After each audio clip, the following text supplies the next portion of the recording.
I had the privilege of attending the inauguration and being just a few seats back from watching the President speak. I want to say, first, on behalf of the country, we congratulate President Trump on his inauguration. It was an honour and a privilege for me to be there. As you say, it's the first time the Australian Foreign Minister has been invited, and I was very honoured to represent our country at such an important event, the peaceful transfer of power in this great democracy. In the past, you've been quite critical of Donald Trump. You're not alone in that, of course. The former Prime Minister Kevin Rudd, now Ambassador, was too.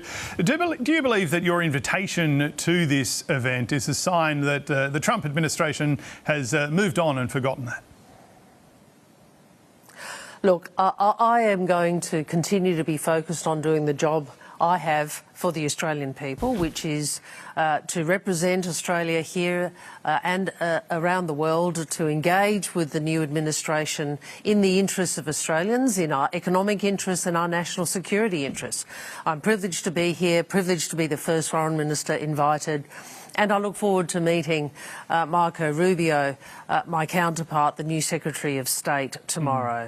What sort of message are you hoping to deliver in that meeting? And we heard from the new President this morning. He spoke a bit about tariffs. Are you confident that Australia can avoid facing tariffs? Well, in relation to tariffs, what I would say is, America has had a trade surplus with Australia since President Truman's time, and it's around 2-1 in the US's favour.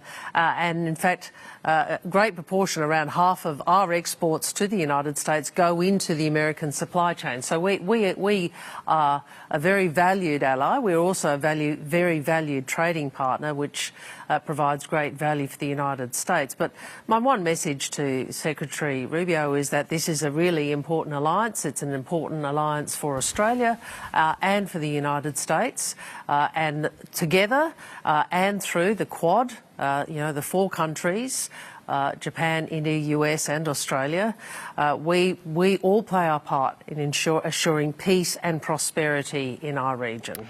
Australia, I think it's fair to say, is probably a little way down Donald Trump's to-do list. Some people might argue that's a good place to be.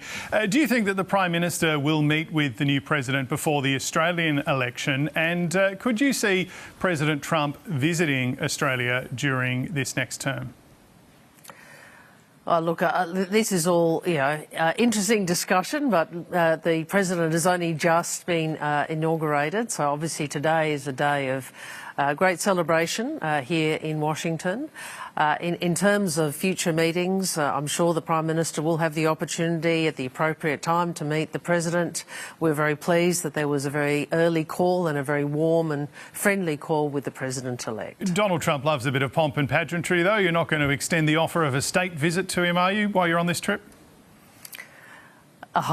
He has only just been inaugurated, but we're always pleased in Australia to receive an American president at a convenient time. All right, fair enough. Just on another topic, I don't want to keep you too long. I know your time is limited. Just the ceasefire in Gaza. Are you confident that this is going to be a lasting one? Can it hold? Look, of course it's challenging.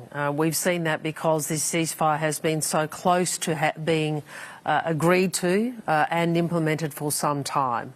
What I would say is that it was so moving to see the first of these hostages released under the ceasefire. I had the opportunity when I was in Israel to meet with some of the families of hostages. That was searing for me. I have never forgotten, the pain of those parents and brothers and sisters and friends. So it was very moving to see the images and the footage of hostages coming home, and we hope that many more do. We hope that this peace does hold and we can see stability and peace in the region and humanitarian aid being provided.